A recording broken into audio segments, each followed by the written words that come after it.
Okay, but along those kind of those same lines a little bit, talking money. Um, I've sat here for years and years, and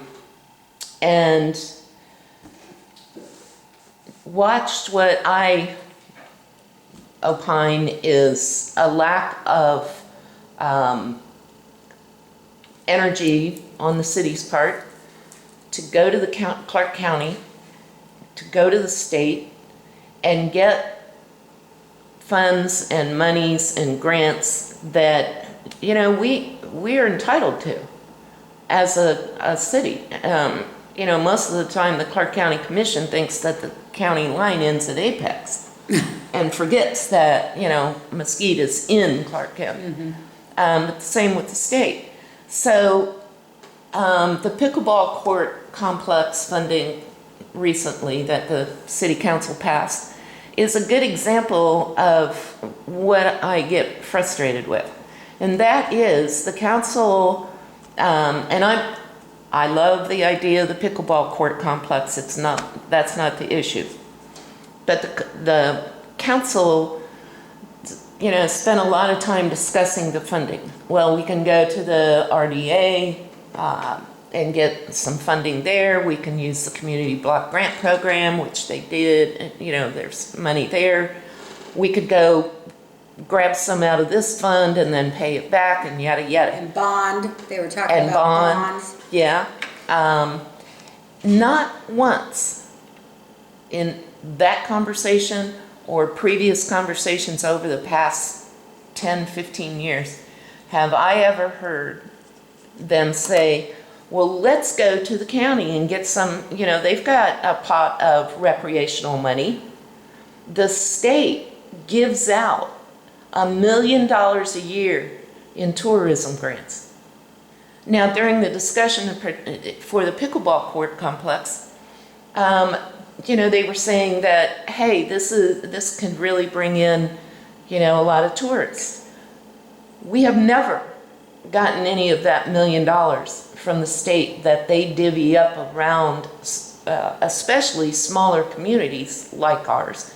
They give it to Elko, Ely, Winnemucca, Minden, those kinds of small communities. Not once have we ever gone after any of that money. I'm trying to figure out why they don't.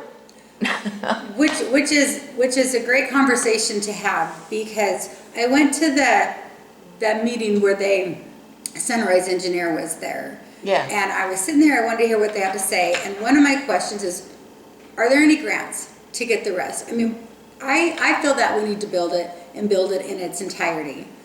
Yeah. Because it's like anything else. You start it, then you wait, then it looks like it's half finished, and then it doesn't get finished. I mean, start it do it at its entirety and find that money from other places where people have the money, like the state, like the government, grants, and we have the best grant writer now who's been doing amazing things finding grants. I mean, if we need bathrooms over there, there's got to be some kind of grant for that. If we need drinking fountains, there's got to be a smart water grant. I know there is, because I was looking at another program for the drinking fountains on trails.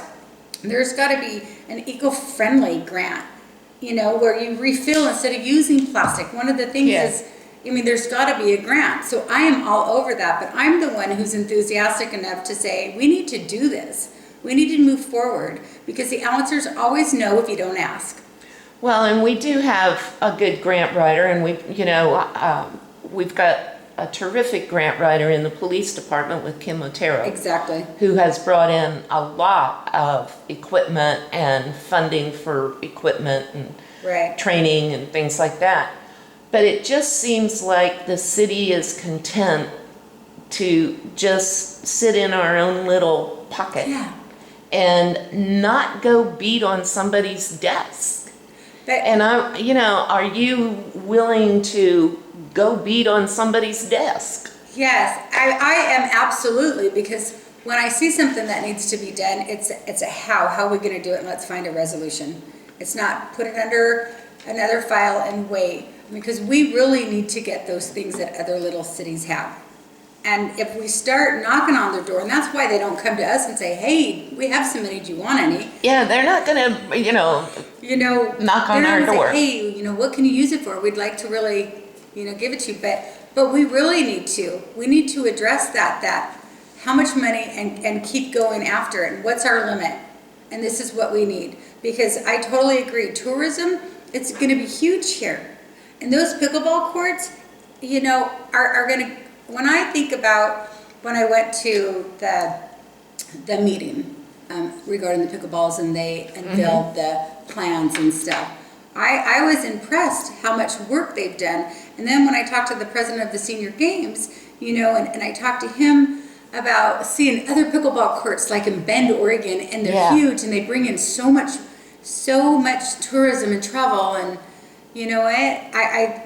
I'm a big proponent that's what we need to do for our fair city, is to go out and knock on doors and make sure that it's not under the pile here. Because that's where it's going to be. Anybody who wants money, then it's a follow-up with a phone call. And it's like, hey, where are we?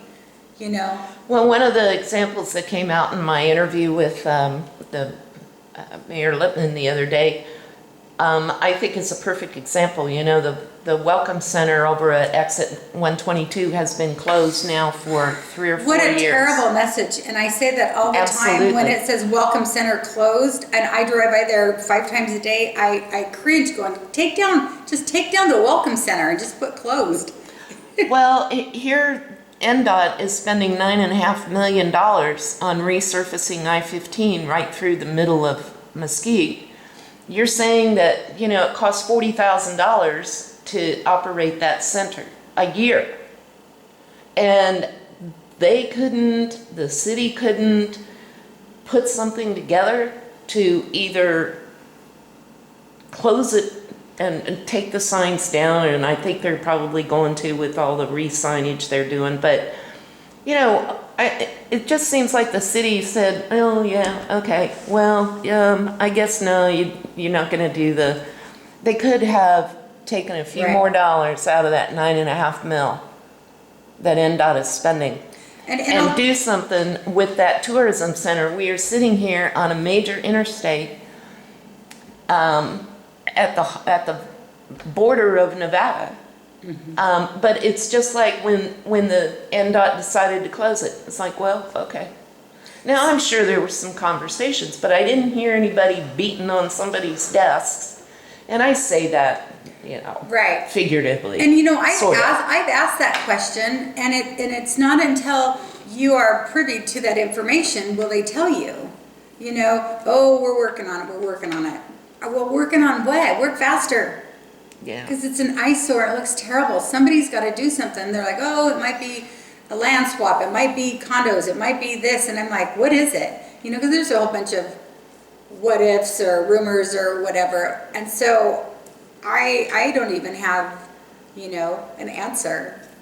Yeah. It's just very frustrating to me. And I think I mentioned that before. I mean, it's been very frustrating to me too.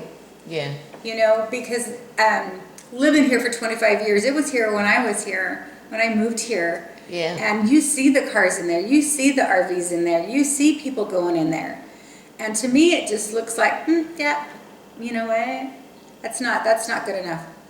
I think we need to step up and something needs to be done sooner than later. Yeah.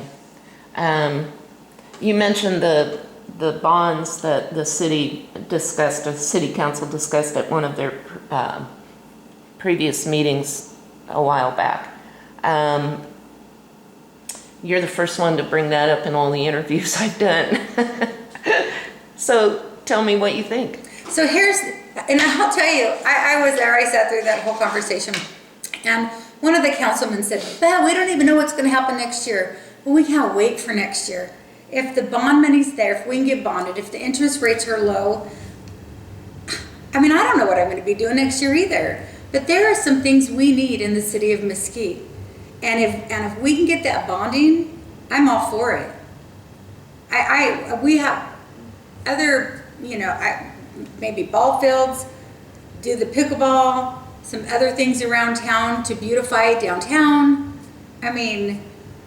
$2 million in bonds?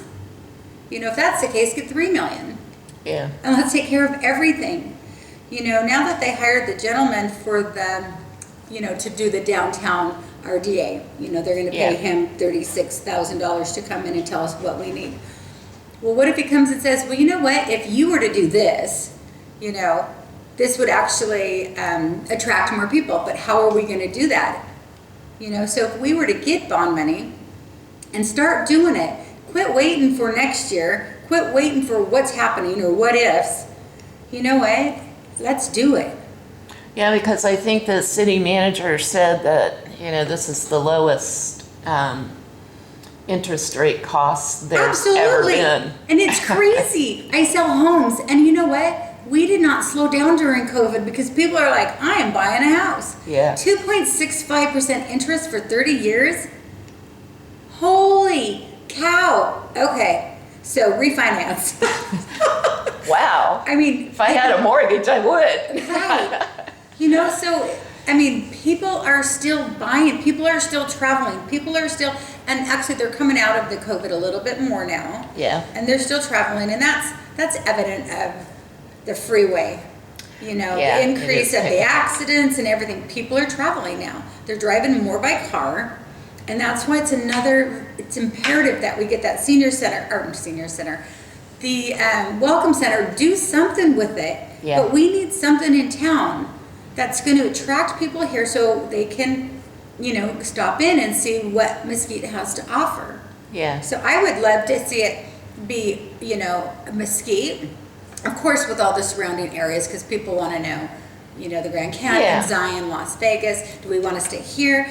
And you know what? That's what attracts people here. So it's like, wow, this is such a nice little city. It's clean. It's taken care of. You know, so Exactly. that's from, you know, hindsight. They don't know what we go through, but let's make what they think the same as how it appears. I can tell you're a sales agent. You know what? But I'm not. You know what? I am so not a sales agent. That's what I tell everybody. But I'm passionate about the city of Mesquite. Yeah. And if there's one thing we need to do is attract more people here who want to stay. And I've heard it a million times. You know, you come, you'll love it. I moved here. I moved 8 other people here. You know, families from back east. And why not? Because today it's perfect weather. It's going to be fall in the next week. Yeah. You know, so I was reminded a couple weeks ago of the motto we used to have, come for a day and stay for a lifetime. You know, and that was the city's motto back in the early 2000s. A woman I was chatting with a couple weeks ago reminded me of that. So, okay.